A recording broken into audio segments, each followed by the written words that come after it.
Fall means autumnal breezes and vibrant earthy colors. It also means fall allergens, bacteria, and particles coming into your home. So swap out your old HVAC air filter with a Filtrete air filter from a retailer near you. Let's clear the air. Hey, and welcome to the HA podcast. I'm Danny Sheriff, the host of this podcast, the founder of the HA Society, and an HA recovery coach who has walked wherever you currently are. This is the place to come if you care about getting your period regularly.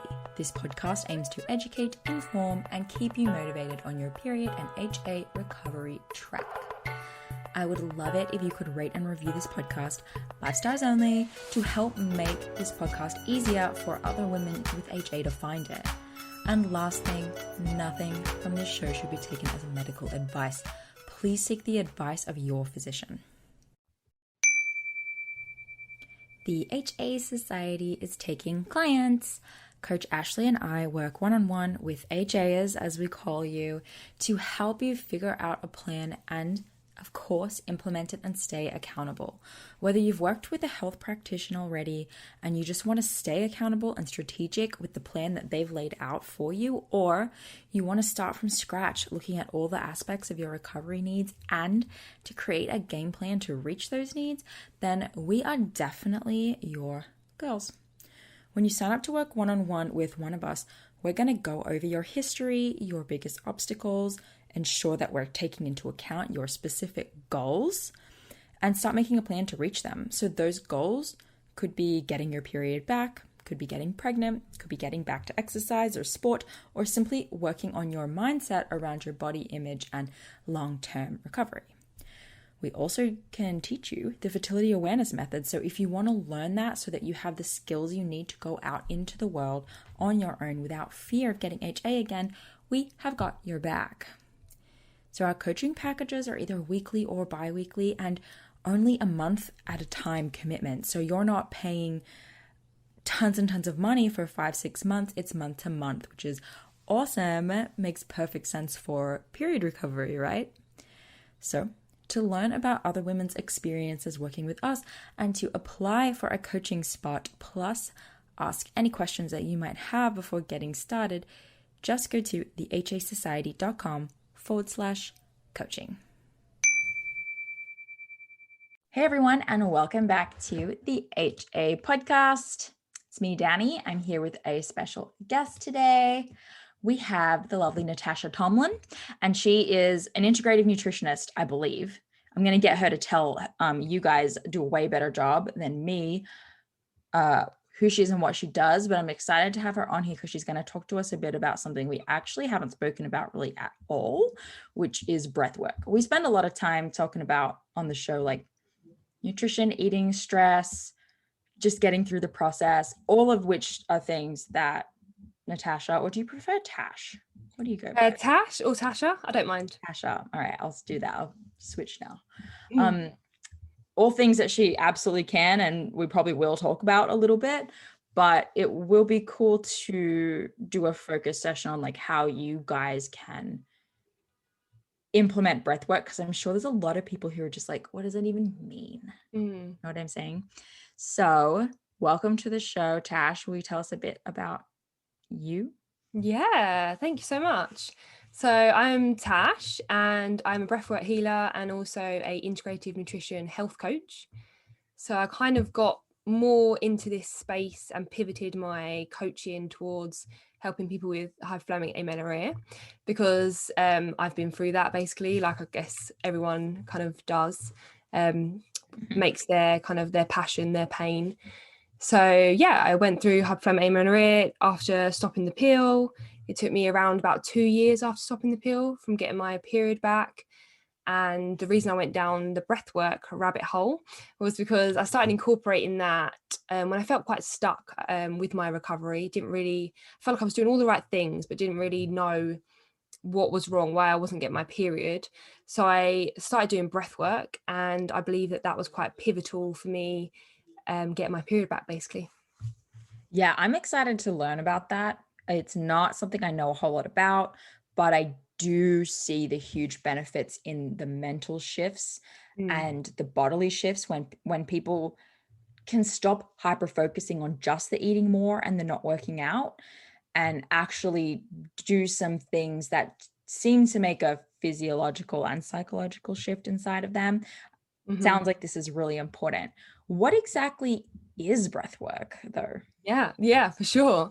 So breathwork is an active meditation, basically. And there's two different kind of stresses. So let's start with that. So the first is eustress and the second is de-stress. So eustress is like a positive stressor. So that is when our body and mind know that we can handle the challenge, basically. So this could be like the first day at your new job. So that's classed as eustress. And then de-stress is where we're like shallow breathing in our chest. We've got anxiety and it's your like typical stressed out kind of motion. So breathwork puts you in a eustress for a temporary period of time while you're doing the active breathing. As soon as you stop the active breathing, it kind of shifts you into a meditative state where that actually helps decrease your de-stress. And this helps you kind of deal with everyday stresses. It makes you more resilient to everyday stresses in life. And it also, breathwork alkalizes the body. So we're quite acidic through stress, chronic inflammation, even hormonal imbalances too, actually, and shallow breathing again through the chest. We're quite acidic, and breathwork alkalizes the body. And that's really optimal for loads of different body functions, basically, in a nutshell. Got it. I didn't, so there's eustress and there's de-stress, which is different to de-stressing. Yes. Oh, yes. Sorry. Like distress. No, it's like, it took me a second. I was like, yeah, no, de-stress. Okay. With an I, not an E. With an Distress. I. Yeah. Okay. De-stress. Yeah. Okay, cool. Sweet. So when it comes to implementing something like this, so a lot of us, especially you're susceptible to HA, right? We're high achievers. Going through HA is a stressor. We're breathing short. We're breathing in our chest. We're getting super tight. I know my whole like upper back, chest, neck region is like tight in this little ball. Me but too. I did recently, probably like in recent years, start focusing more on breathing into my stomach, which is something that I have to lean on all the time in difficult conversations. For me, it's like difficult conversations is the thing that comes up. I'm like a manager. I manage a lot of people. Just like I get news that like makes me feel uncomfortable, and I have to rely on my breathing. And it's been so interesting to realize that that's not automatic for me. And I have to eventually, like sometimes I get better at doing it automatically. I'm like, oh, I'm already doing it. And choosing to create a shift in my body. I do it, but I don't really know why I do it. And I don't really know what's happening. So what's happening when, tell me what's happening when I can control my breathing, and then tell me like about how to control my breathing. So basically a lot of us are shallow breathers, so chest breathing basically, but even if you look at babies, they breathe through their belly, and that's turning on our parasympathetic mode, so our rest and digest mode. So it's really important to be breathing through your belly basically as much as you can, and it really chills us out. And I really struggled when I first started. I just found it so hard to expand my belly, like really, really hard. I had to practice, and I've got much better at it now.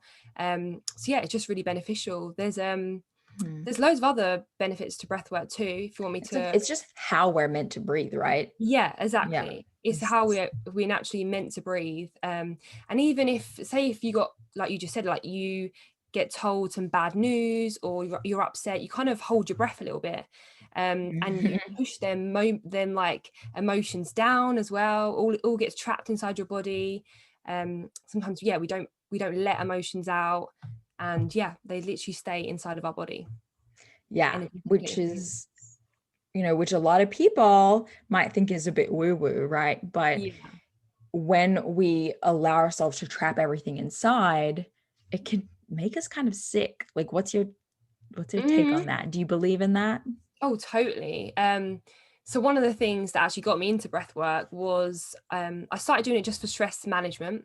I found that it really helped me get into a meditative state, really out of my head and into my body, which I was so into my head. And I suppose a kind of typical HA, I guess, you're kind of always on the go and thinking about this and that.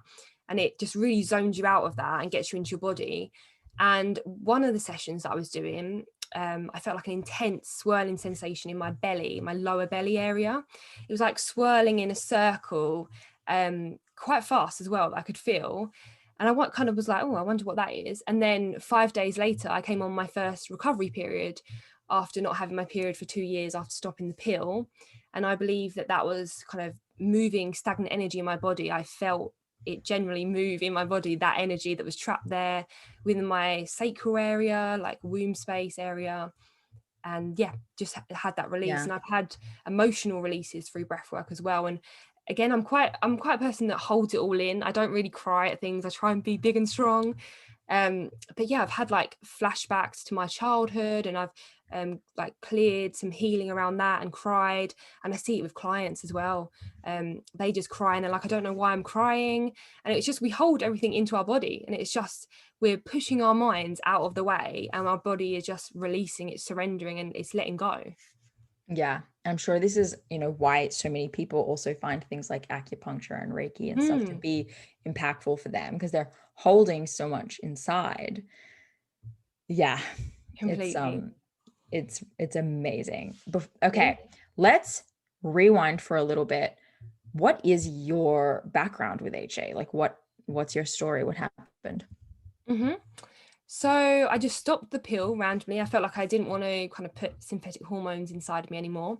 Stopped the pill mid-pack, didn't come on my period, and did loads of different tests, as you do, blood tests, internal exam, external exam, MRI scan, all came back as fine. Progesterone challenge, I didn't bleed, but everything was apparently fine and normal. And they just said for me to go back on the pill to jumpstart and regulate my cycles, which is always fun to hear that. Yeah. So I felt like that was totally not the route I wanted to go. So I started looking into different things, found HA, and felt like it kind of resonated, but I felt like I wasn't that severe. So I felt like I don't have an eating disorder, and I'm not underweight, and I don't work out extremely, like I'm not an athlete, so it really can't be me. That kind of feeling. And then I just kind of took a step back, I suppose, and properly analysed myself and my life, and realised that I was working out like 4 times a week, and I was kind of in a stressed state. I was coming home from work, stressed out, going to the gym, not really eating much. Yeah, like working out not fueled. Yeah, 100%. And then coming back about 9 p.m. by the time I came back from the gym, and was stressed out, like I had to eat, and I'm just like overly hungry now. So that didn't help. I was quite good with eating. Like I was eating a good amount, definitely kind of over the 2,000 mark a day. But obviously it wasn't enough for me what I was doing, and I still had those rigid mindsets. So I would only like eat what I would call at that time junk food at the weekend, like ice cream or whatever, only at the weekend, and only allow myself to eat at certain times in the day, have chewing gum all the time to obviously now I know suppressing my hunger cues. So all of that, and then stress was a major factor that sometimes I feel like that's overlooked. And even my friends, they were all like, I think it's just stress, like you are just generally a stress head, I think it's mainly that. And I kind of agree. I always kind of needed to plan things, and it was never spontaneous, and everything had to be to the timing. So yeah, stress was a major thing for me. So that's why I went down the meditation route, breathwork route, and kind of helped to heal me that way, really. And then I finally got my period back. Got it. We're similar in that case of like the slight denial phase, just based on, I don't have an eating disorder, I'm not like crazy low weight. Yeah. And then having to look at your lifestyle and be like, well, I do that. And I do like suppress my appetite with coffee or chewing gum, like you said. And maybe I am more sensitive than I realize I am. Totally. But then you kind of like look at other people as well, and you have that comparison, don't you, of like, well, they work out and they don't eat as much, so why am I getting this? I can 100% see a place where the routine you were just describing just sounds like normal. And in fact, what you should be doing, like a good woman, you know, finishes work and goes to the gym and she eats a little bit later to make it happen. Yeah, exactly. So I think it's genetics slightly as well. My mum lost her period when she lost a bit of weight, lost a period as well. And then even since getting my cycles back, they have been regular, but then I've had the odd ones where I've added in a bit too much exercise, and my ovulation has run away from me again, because I'm always tracking that. So I even think now I'm sensitive, and it's been like a year and I'm still a bit 100%. Our body's energy requirements, our stress needs, epigenetics, all of those things you know, are definitely genetic related, and that makes perfect sense when you see it in other areas, like the highest level athletes, you know, in the world give birth to other great little athletes. It's just like, may make sense that we would get a lot of this from our parents and our family. And I look at my mom, and she didn't ever lose her cycle, but she was never, you know, the stress head that I was, and never like the overachieving freak that like I felt I needed to be. And so I can see those differences and how I'm so much like her physically. We look alike and we have similar tendencies personality wise, but when it comes to the world that I grew up in versus the world she grew up in, they're just completely different. Like in the 70s, I don't know when your mom grew up, but my mom grew up in like the 60s and 70s, and she definitely just got a different message, right? Like women were not expected, quote unquote, right, to work out back then to the degree that we do now. Back then it was like do an aerobics tape. Yeah, exactly. You know, and now we should be doing multiple hours a day, supposedly. Yeah. Intense pressure on that. Yeah. I don't know what they were like mentally to themselves, I guess, because we put a lot of stress on ourselves to look a certain way as well. I guess they didn't have that, and they didn't have as much social media or any social media kind of thing as well. Definitely the social media piece, 100%. Yeah, and like the amount of, you know, movies and TV shows and just like how often, you know, perfect looking people are displayed to them is interesting. And when I hear my mom talk about the things that she tried to keep up with, right, it was like her hair was always dead straight and it was hard for her to get a perm. Like these are the things that were more tribulation, way less stressful for her than it has been for us. Yeah, then like if you've got a thigh gap, for instance, or whatever. Just ridiculous. I wish my problem was that I couldn't perm my hair the way everyone else does. But I'm also thankful that straight hair has been in for the past like 20 years. So gotta love straight hair. Okay, awesome to learn a little bit about your background and have people be able to just sort of like connect and resonate with you. So what breath work did you start with, or do you start people with? Because I know that you work with girls with HA. Like what's the number one go-to strategy here? So I'm trained in breathwork, where it's 3-part breath. So we start off slow, especially if anyone has like anxiety and things like that. You can make sure to start off the breath really slow. And it's a 3-part breath where you're breathing into your belly, making your belly really nice and big, expanded, a little tiny bit more into your chest. And then you're exhaling out the mouth, and all of it's done with your mouth open.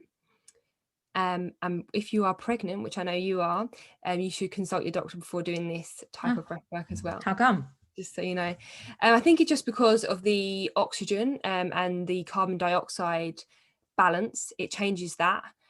So I guess it might change the amount of oxygen for that particular amount of time to the baby. Did you do like a little bit of, not like restrictive breathing necessarily, but you change the pattern of your breathing? Yeah, it gets a lot of carbon dioxide out.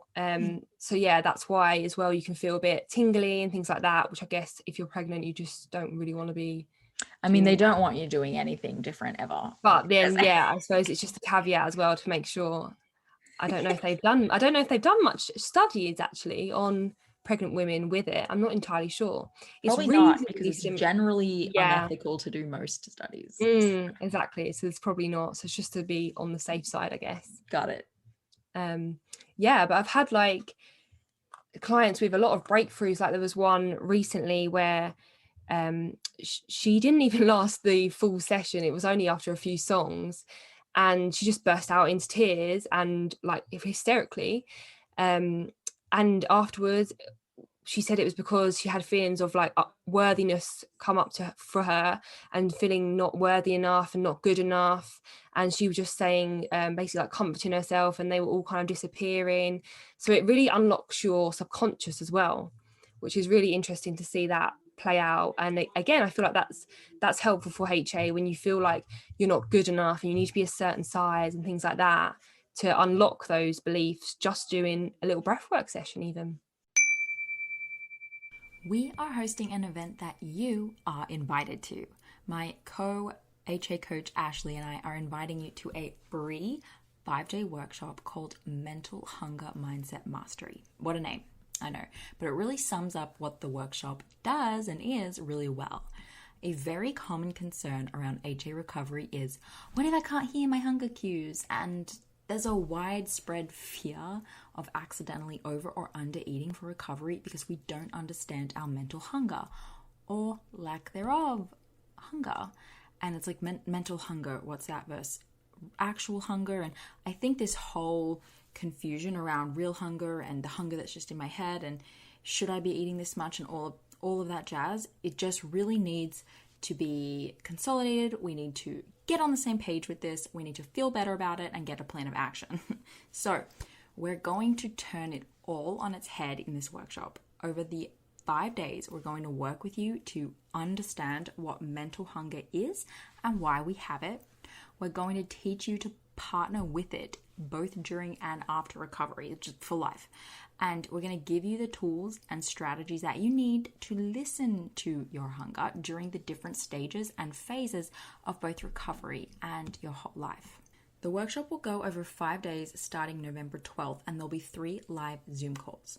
Don't worry, there is a recording of every call if you miss one, and there'll be assignments for you to tackle on the days in between the live calls. So register for this free workshop now by heading to thehasociety.com/workshop, or find the link in the show notes. That's the hasociety.com/workshop. Can't wait to see you in the Mental Hunger Mindset Mastery workshop. Yes. So we're super huge over here on doing the mental work. We're like, HA recovery is relatively simple. We say this a lot, like eat more, rest more. And that's like that protocol is quite simple. It's the mental piece that can be really challenging. And that's challenging. I have seen many women do some kind of breath work. What's like the yoga that people go to and they do? It's like pranayama. Yeah, maybe, because they do a lot of like nostril breathing. Yeah, and they do it really fast. Oh, like a fire one. I can't think of it. People are listening to us that know, and they're just like, oh my god, for God's sake. Yeah, well, yeah, I've had a lot of people cry. Yeah, I feel a lot of people have just what feels like spontaneous crying, because so many of us, and as HAs, we are very susceptible to just bottling that shit up. So it sounds like that as a piece to go along with the inner work and mental work that you're trying to do, they sound like a really great companion to each other. Yeah, that's why I love to incorporate it as well within coaching. I always make it optional, but everyone usually says yes, to be honest, that they do include breath work. And just for that stress relief management as well. It's great for anxiety, mental clarity, even your like digestion, because it helps alkalize the body, your rest and digest, helps with that. Loads of different things really, your circadian rhythm. There's many benefits. I feel like everyone can benefit from doing a bit of breath work in their life, really. Yeah. And is breath work always something in like a specific situation or a setting, and you almost like a class, or is there also a piece of it that you just incorporate into everyday life? And So you could just take some nice deep breaths, to be honest, through your belly without anyone there, and just kind of zone out and kind of get in a meditative space. With the breath work that I do with the belly, chest, exhale, it is nice to have someone guiding you just to make sure that it's kind of like a safe container. You've got that person there, you've got them constantly talking to you, making sure you're doing it correctly as well. But you can do it by yourself. Usually we recommend probably like 10 minutes kind of thing, if you're doing it by yourself as well, because you like to feel supported as well. If something comes up for you, something really triggering comes up, some memory or anything like that, or any panicking moments, then you've got someone there to guide you through. So it is quite, especially for like a longer session. The sessions usually are about half an hour of active breathing. And then you have about 3 songs afterwards that are in like a meditative state. Okay, cool. So for the first half, it's important to be like present and alert while you're doing what you're doing? For me, as the person guiding them, or the actual person? The actual person. Oh, okay. Yeah. So you get into a little trance-like state. As you're doing it, at the beginning, you feel quite resistant to it, I suppose, because it's a different breath. You're not really used to doing it. So you feel a bit resistant. And then your mind kind of does just shut off, and you can feel tingly as well. So you can feel tingly in your hands. Again, it's just like the energy moving and the change of your oxygen to carbon dioxide. And also like things like tetany, which is like kind of a crab hand, they call it, where your hands can feel a little bit tight, which can be just because you're exhaling too viciously. But it also can, on like an energetic level, mean that you're holding on to something. Like what are you trying to hold on to? What your body wants to release, but you're gripping hold of. So you just need to surrender and relax, which I think is also helpful for HA in respect of surrendering and relaxing, because I don't think in general, typically, we're not that great at surrendering to the moment. So it can be quite hard to get into it at first, but it's definitely helped me with surrendering to everyday moments, really. Yeah, this is what I like about it for HAs actually, is that I know it would just be so hard for the vast majority of people at the very beginning. Because it is hard to let go, right? It's like a great analogy is many of us are trying to recover with a very tight grip on our past beliefs or on our current beliefs, honestly, about like what it means to be worthy and what's actually going to bring them happiness and all of those things. And like letting go of that is really, really, really hard. So it does make sense that to get someone to sit down and do like a breathwork session, not everyone's immediately there. Many people get to a point where they're like, I'll try everything or anything. Yeah. Or, you know, over the time of their process, they're just like dipping their toe into different things. And eventually they get to a point where they totally want to try, you know, more holistic and even spiritual type ways of getting their cycle back. And then there's definitely people who do it the opposite way. And they're like, I'm gonna try breath work before I try making changes to my diet. And Yeah, it goes like both ways, but yeah, it totally does. Yeah. So I like it for everyone. Yeah. For me, it kind of felt like I kind of hit a road bump, I guess. I felt like I was doing all the things, stopped working out for ages, eating more. And my boyfriend has done breathwork for ages, and he's always said, do breathwork, do breathwork. And I was just not bothered about even trying. And then I just randomly, on my own like intuition, just did it, and then absolutely loved it. And then it just progressed from there with the sensations, the swelling sensations in my belly, and then obviously my period.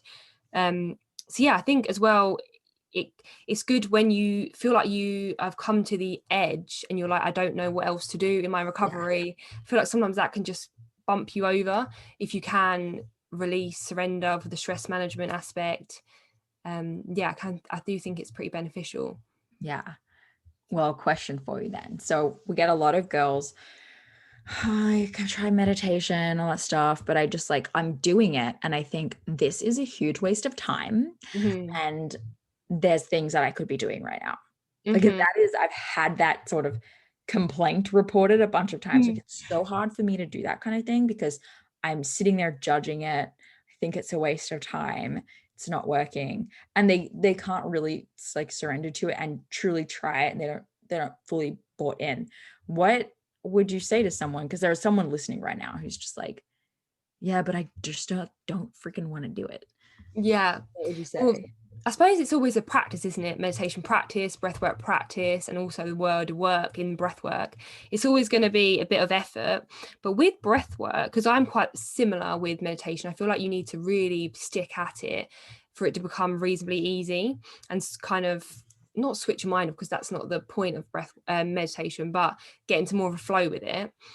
But with breathwork, it can be hard to start with, but once you've gone over that hump and done like a song or two songs of that breathing, your mind kind of just shifts, and you're just breathing without realizing you're breathing. You've already got the pattern, and then you get into that really meditative state at the end. So I guess you have that instant like benefits, whereas with meditation you don't necessarily have an instant benefit then and there, whereas you really do feel this inner peace, and it's kind of like you're high in a way, in certain ways. It's like, it's crazy, and you can even just like go off into what feels like another planet.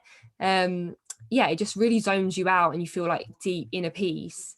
So I guess, yeah, with the instant gratification, like gratification, is that even the right word? Yeah, instant gratification, like you get a Yeah, quick win reward. Yeah, for sure. I think that is worth it, just even doing that. Really, I've never regretted doing one. I've always been like, oh, and it makes me feel so much more present afterwards as well, because you've really slowed your mind down to, it's like, oh wow, everything is much more here. Nice. Okay. I feel bought into it. Yay. So how would someone start? Like, where do you think they should go so that they can be most successfully introduced into this world? I guess there's some videos on YouTube that are reasonably short, so you can do some of those that are probably like 10 to 15 minutes. And you could just generally start with taking some deep belly breaths and just concentrating on your breath, really, but making sure they're really nice and deep belly breaths. But otherwise, I would probably recommend getting a proper session in as well. And maybe after you've done that session, you've realized the breath technique and you know everything, maybe you could go off and do little bits by yourself and just kind of incorporate it as much as often as you can. I like to do breath work once a week, and I kind of recommend that, really. You can do it a little bit less, but once a week is pretty perfect. You know what you should do is you should like record, not necessarily like a sample, but like a session that would be great for us women as well, because Yeah. I'm sure you like customize it a little bit. But Oh yeah, every single time, different playlist every time. yeah, to like, I don't know, record one that people can listen to and try out. Yeah, I was thinking that, like a little taster kind of thing. Yeah. Yeah, I Try think it it would and be be like, helpful. okay, I need more. Yeah, because sometimes people are scared to try, or they don't really know if it's for them, and Yeah, they just like want to know what they're their getting toes. themselves into, right? Yeah, totally, 100%. Yeah, I should do that, to be honest. Lead generator. Yeah, I love it. you see that next week. Cool. That's awesome. Okay, this has been insightful. I feel like I have learned how to get into it, the value of it. I think a lot of other people are listening and they're like, yes, I'm definitely struggling to let go of certain things. I definitely feel like stress is a roadblock for me. I feel like every single person at every stage has a huge piece of value to it, and including people who have had recovery periods but are still seeing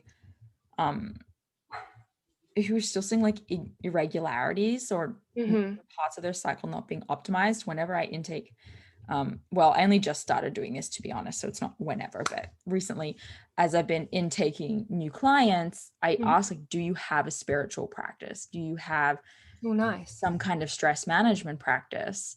And more often than not, it's a no. So this sounds like a really cool way for people who are like not super interested in starting with deep meditation and things like that, this is cool because it's sort of active, interactive, but still brings you into meditative state and gets, like you were saying, that quick win, that instant gratification at the end. Yeah. And it's got the physical benefits, so the real life benefits, like your immune system, your stress management, anxiety, depression, that kind of thing. And then it can be flipped on its head, and you've got the spiritual side where you can actually get like downloads and just like new ideas and things like that. But obviously you don't have to go into that, the spiritual side of it. You can just get the super deep peace aspect of it. So is it better in the evening or the morning, or it doesn't really matter? Literally doesn't matter. I don't know really. I'm trying to think when I would like to do it. I like doing it in the evening, but literally whenever. I've done it in the morning before breakfast, and that's not a good idea. You just get ridiculously tingly. I did anyway. Like, it just wasn't very nice feeling. So definitely have something in your belly, but not too full. You shouldn't. You should wait about an hour if you're going to eat. Make sure you've eaten an hour before doing the breathwork class as well. Good tip. Good to know. Yeah. Okay, sick. I find it interesting as well, just randomly come to my mind, that whatever you kind of comes up for you in breathwork, it kind of reflects your life too. So at the start, I was very fidgety. So my like legs were laying down because you lay flat, and then I'd put my legs up and then I'd move them side to side. I'm constantly like fidgeting around, and that kind of reflects in my life, especially back then when I was always on the go and I just couldn't sit still and just agitated. So yeah, you definitely pick out things that sharpen your real life as well. If you're really resistant to keeping still, or even when it starts to become a little bit hard, your mouth gets a little tiny bit dry, you might be like, oh, I'm stopping now. But where does that show up in your life, where as soon as it gets a little bit hard, you just back off? So again, it just helps you become more resilient to things in life. Yeah, I like that. Shows that you are like stuck in your comfort zone kind of thing. Yeah. I had a question based on that, and it came and it went. I hate that. That always happens to me, always. It's the worst. It's the worst. Damn it. I'm not sure if my memory's got better from getting my period back. I always blamed my memory on that. Like, I haven't got my period. I don't feel like it's got any better. I think you just saying that, I think it triggered me to almost remember what it was going to say. Yeah. Okay. This is what it was. It's don't you think it's cool or interesting to see that so many of us think that we as a person are like erratic and all over the place and fidgety, and then so like that's just the way that we are, but it's not actually true. Well, it's not our true self at all. No, when we go down this path and when we try these things, you start to realize you do absolutely have the capacity to slow down. Oh, 100%. And even like on a spiritual level, just right at the end, like the amount of like the pure bliss that you feel, it's just like your actual like pure consciousness, I guess, like your true self. Like that's how you're meant to be. You're not meant to be like, oh, what am I having for dinner, blah blah blah blah blah. Like your mind shouldn't be going off on one constantly, and it's just kind of blank at the end, and it's like, this is what it should be. It's just crazy. Yeah, I'm the most person that has so many things going on in my mind, and yeah, it's just it always flips me over on my head, basically, if that's even the right term. But you know what I mean? Yeah, I think it's really cool. Probably one of the most important things out of anyone's journey with HA, right, is that we're not just looking for this physiological like getting our period back thing. The vast majority of us need a fundamental change in how we walk through life and how we allow our mind to be going around in circles and always thinking about what's happening in the next hour and what's my next meal going to be. And you mentioned at the very beginning, like, you were never spontaneous. Like that's a theme with all of us, is like we hate spontaneous, super rigid, and that's just not meant to be a part of life. Like we should kind of just be waking up and going with the flow, and like, this is what I feel like doing, and oh, it's lunchtime, I almost like didn't even realize, cool, like let's go get some food. More as a whole person, basically. 100%. Yeah. And this sounds like a really great way to be on track to that, and we don't talk about it enough on the show, so I appreciate it. No worries. Thank you. Where can Yeah. people find out about you and learn more about you? So Instagram might be the best place. So at whole.heartily.tash is probably the main one. I've got a website, but that's probably the main one. Yeah, awesome. So people can come and hang out. And how else do you work with women with AJ? So I do one-on-one coaching right now, usually for a 3-month period, and I incorporate breathwork as optional, but it's included within that. Like I said, I feel like everyone can benefit from it. Yeah. I mean, you're trained in it. You see it's a benefit. Why would you not make all of your clients do it? Yeah. Yeah, I definitely try to. Fantastic. Well, thank you. No worries. Thanks so much. Anything else you wanted to share with us before we sign off today? I think that's kind of it, really. Just that, just if people want to try it at all, then just reach out to me. I'll be happy to give people a little taster. Awesome. Well, thank you so much, Tash. I really appreciate having you on the show. I hope you have a really great day. And thanks everyone else for listening. Thank you. Thank you so much for listening today, guys. Please subscribe to the podcast, and if you could head to iTunes specifically and leave a rating or review, that would help so much because it makes it easier for other people with HA who are Googling around to find the podcast really easily. So if you do that, you're doing a service to all of the women. For the ones finding new ways to ensure the job always gets done. For the ones wearing many hats. For the ones who are hands-on, even from far away. And the ones keeping business moving forward. We are Grainger, offering supplies and solutions for every industry, with 24/7 support and experienced staff at over 250 local branches. Call, click Grainger.com, or just stop by. Grainger, for the ones who get it done. Fall means autumnal breezes and vibrant earthy colors. It also means fall allergens, bacteria, and particles coming into your home. So swap out your old HVAC air filter with a Filtrete air filter from a retailer near you. Let's clear the air.